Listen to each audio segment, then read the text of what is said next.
Do you think that men in general are afraid of death?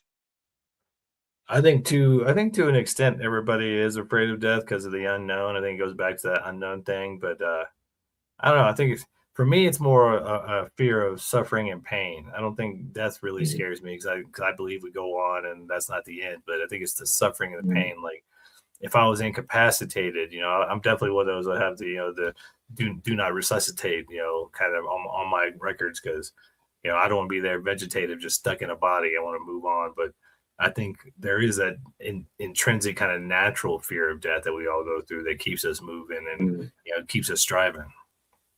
Mhm.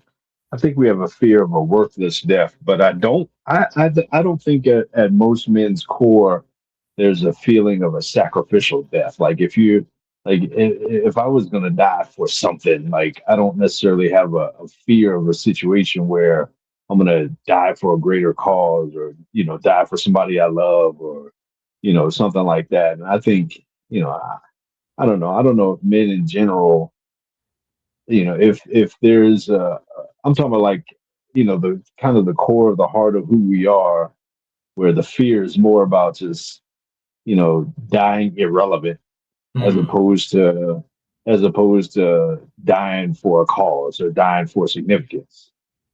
Yeah, I think it's that you're right that feeling of irrelevance or being forgotten. Every man wants to leave some sort of legacy. Mhm. And I think dying like Mhm. a hero on the battlefield or to save somebody that feels like a legacy. That feels like I'll be remembered. But Mhm. yeah, feeling irrelevant or feeling like I'm going to be forgotten after I'm gone. I think that Mhm. probably I think that terrifies men more than death itself. Mhm. Yeah, maybe that's it specifically. Maybe it's a fear of irrelevance.